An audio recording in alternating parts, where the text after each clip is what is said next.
반갑습니다. 10월 17일 주일 큐티 스케치 시간입니다.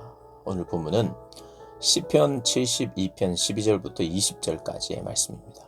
오늘 본문은 이렇게 시작합니다. 그는 궁핍한 자가 부르짖을 때에 건지며 도움이 없는 가난한 자도 건지며 그는 가난한 자와 궁핍한 자를 불쌍히 여기며 궁핍한 자의 생명을 구원하며 그들의 생명을 압박과 강포에서 구원하리니 그들의 피가 그의 눈앞에서 존귀히 여김을 받으리로다. 오늘 본문은 하나님이 공의로우신 하나님이신데 그 하나님은 자비가 넘치는 하나님이심을 이야기하고 있어요. 그래서 공의와 자비, 공의와 사랑, 사랑은 한없이 품어주는 것이 사랑인데 공의는 분명하게 선을 긋는 게 공의잖아요. 근데 공의와 사랑이 그분의 중요한 성품이며 함께하는 성품이에요. 그래서 하나님은 공의를 포기하거나 혹은 자비를 포기하는 그런 분이 아닙니다. 공의를 포기하기 때문에 사랑만 있는 분이 아니라 그 사랑 안에 사실은 공의가 있고 공의 안에 사랑이 있는 거예요. 그것을 나눌 수도 없고 따로 설명을 할 수는 있지만 그것이 따로 설명한다고 따로 이렇게 분류되는 것이 아니라 하나님의 성품 안에 함께 있는 공의와 사랑입니다. 그래서 하나님의 사랑은 더 많이 발동하는데 궁핍한 자, 가난한 자, 고아와 과부들에게 더 발동을 해요. 그것은 차별이 아니에요. 더 도움이 필요한 것이 더 느껴지니까 하나님 더 이렇게 일하시기를 원하죠. 그러니까 우리도 그리고 그렇게 살기를 원하세요. 근데 하나님이 관심을 기울일 때는 하나님이 직접 관심을 기울일 때도 있지만 거의 대부분이 사람을 통해서 관심을 기울이잖아요. 근데 그 사람이 하나님과의 관계가 막혀 있으면 하나님의 자비로우신 성품과 자비로우신 행위가 안 생기는 거예요. 교회가 성도가 그 일을 반드시 해야 되는데 하나님과의 관계가 하나님과의 교제가 끊기니까 하나님이 원하시는 그 긍휼을 나타내고 긍휼을 보여주는 그 일이 멈추어 있는 거예요. 그래서 물이 고였다. 생명력을 잃었다. 교회가 생명력을 잃었다. 교회가 고였다. 교회가 할 일을 못한다. 다 하나님과의 관계가 온전치 못하기 때문이죠. 그것은 성도의 성도의 잘못도 있고 지도자의 잘못도 있고 모두의 잘못이고 부족함들이 있어요. 이 세대에 물들어 있는 저희 모두의 책임일 수도 있습니다. 그래서 우리가 그런 이야기들을 하곤 하잖아요. 교회가 생명력을 잃어간다. 교회가 정말 해야 될 일을 하지 않는다. 못한다. 할 수 없다. 지금 여력이 너무 힘이 빠져 있다.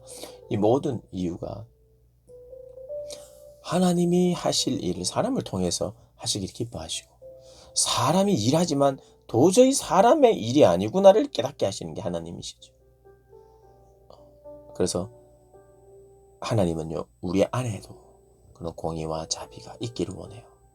그래서 왕의 모습 속에 그 모습을 보면서 내 모습을 비추어 가고 또 왕의 그 아름다운 성품을 내가 담고자 하는 마음이 필요한 거죠. 그래서 그 하나님은 참으로 영원히 찬양받으실 하나님이십니다.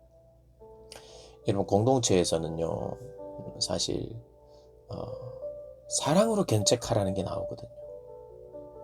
잘못한 것이 있을 때 눈 감아주는 것이 개선은 안 되고 잘못한 것이 있을 때 오히려 나 혼자 가서 물론 한번 먼저 말하고 공동체와 함께 가서 말해라는 것은 공개적으로 그의 잘못에 대해서 드러내라는 거예요. 그런데 드러내는 게 목적이 아니에요. 여러분 드러내는 거 온갖 사람들이 드러내는 것과 같지 않아요. 기독교에 드러내는 것은. 근데 기독교도 드러내라고 하거든요. 골무니까. 드러내서 공개적으로 두 가지를 이야기하라는 거예요.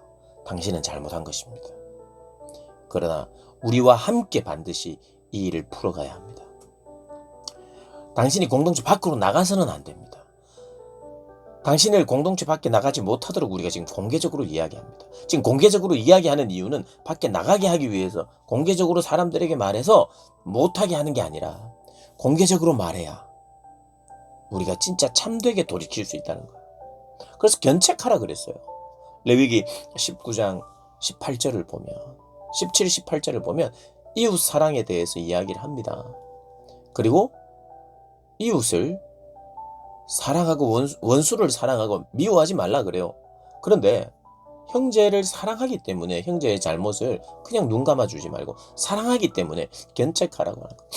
그래서 이 잘못이 드러날 때마다 공동체에 다 알리려는 그런 의미가 아니에요. 공개적이라는 것은 이 문제를 우리가 다루는, 여러분 그런 이야기를 들었습니다. 마약은 입에 절대 대면 안 된다고. 왜냐하면 마약을 한번 경험하면 절대로 못 끊는답니다.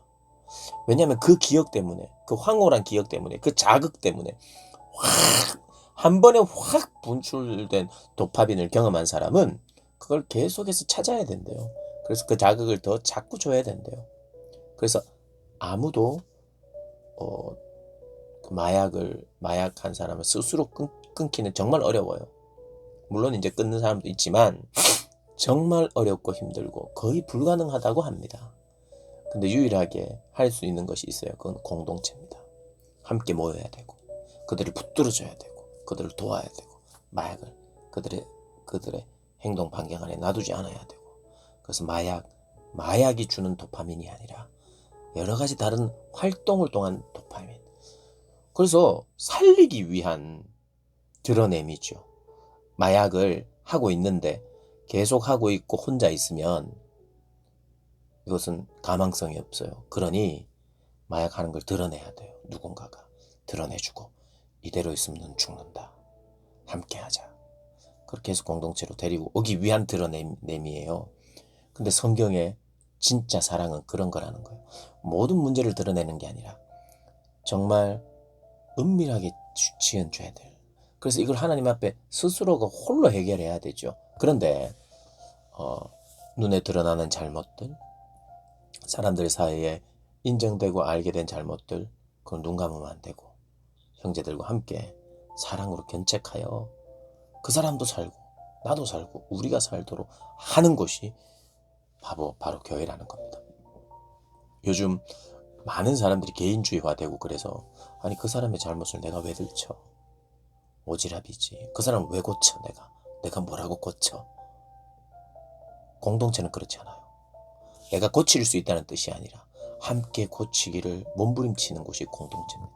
그래서 그것이 싫어서 공동체를 떠나는 사람도 있을 수도 있어요. 그러나 공동체의 가장 강력한 힘 중에 하나가 빛 가운데 드러내서 우리가 함께 그 사람이 교회 밖으로 나가지 못하도록 빛 가운데 드러내고, 그래서 그것을 정말 처리하고 회복하고 새롭게 하시는 하나님을 딱 만나면 그 사람이 교회에 더 견고하게 서 있겠죠. 교회가 강해지는 거예요. 왜냐하면 내가 마약 환자였는데, 내가 이런 사람이었는데 공동체 힘을 통해서, 고백을 통해서, 함께함을 통해서 내가 새로워져서 견고하게 서 있고 리더도 됐습니다. 교회 공동체가 어떤 거예요? 그런 사람들이 있음으로 말미암아 생명의 손길이 여기에 있구나. 저 사람 되게 한 생명의 손길, 그 사람에게도 있고 이 공동체 안에도 있구나. 그게 교회구나. 그게 생명력이구나. 그걸 알게 되는 거죠. 쉽지만은 않습니다. 저도 뭐 쉽게 이야기했지만 이게 언제나 그냥 되는 일은 아니에요. 그러나 하나님이 원하시고 기뻐하실 뿐만 아니라 하나님이 이렇게 하라고 하셨어요. 그러니까 쉽게 말하면 이런 겁니다. 병원이 있다. 병원에 가면 고쳐져. 그 병원이 어떤 병원이냐면 사랑하고 견책하고 사랑과 견책의 그런 병원. 거기에 입원해야만 고쳐지는데, 그러니까 하나님이 그렇게 하라고 할 때는, 거기에 입원해라고 할 때는 고칠 수 있으니까, 거기 약이 있으니까 하라고 하는 거예요. 그러니 하나님 말씀하실 때는 거기에 답이 있으니까, 진짜 치유와 회복이 일어나니까, 참된 견책과 사랑과 함께함이 그를 치유하고 회복한다니까 우리가 그걸 믿고 나아가야죠. 그렇게 하나님이 일을 하시잖아요. 그래서 마약을 끊어내는 걸 다른 데서는 못하고 공동체를 통해서, 물론 교회뿐만 아니라 교회 공동체에서 한다는 뜻이 아니라 사람들의 사랑과 용납과 배려가 있어야 될 뿐만 아니라 그걸 하지 못하도록 막아주는 그런 곳에서 함께 하는데, 물론 교회 같은 공동체에서 그런 일들이 가능하고 그 일들이 일어날 때 그 하나님을 우리가 또 찬양하게 되잖아요. 하나님을 자랑하게 되고. 그때 우리가 무슨 말을 하느냐? 하나님 앞에 이렇게 고백합니다. 하나님, 이 모든 일은 하나님이 하셨습니다. 내가 끼어들 자리가 없어요. 내가 센터를 만들고 내가 뭘 해서 한 것이 아니라, 내가 공동체를 만들고 내가 뭔가 노력해서 이렇게 치유와 회복이 일어난 게 아니라, 우리는 하나님 말씀에 순종하려고 조금 순종하려고 하니까 하나님이 다 하셨습니다. 그래서 많은 찬양 가운데 이런 찬양이 있죠. 오직 홀로 하나님만이 찬양 받으실 분입니다. 홀로 하나님만 영광을 받아 주십시오. 이렇게 우리가 고백하잖아요. 홀로 하셨다고 이야기를 해요. 하나님은 홀로 하셨습니다라는 이야기를 나도 했는데 사실. 그런데 하나님의 일하심을 경험한 사람들의 공통적인 고백은 나도 했네요 하나님, 이런 사람 아무도 없고 홀로 하셨습니다 고백하는 거예요. 사랑하는 여러분, 여러분의 삶 속에서 하나님 홀로 하셨습니다라고 고백하신 적 있으세요? 자주 해야 합니다. 왜냐하면 실제로 그분은 홀로 하신 거나 다름없기 때문입니다. 홀로 하나님 영광 받으실까 하나님을 찬양하는 저와 여러분 되시길 주님의 이름으로 축복합니다.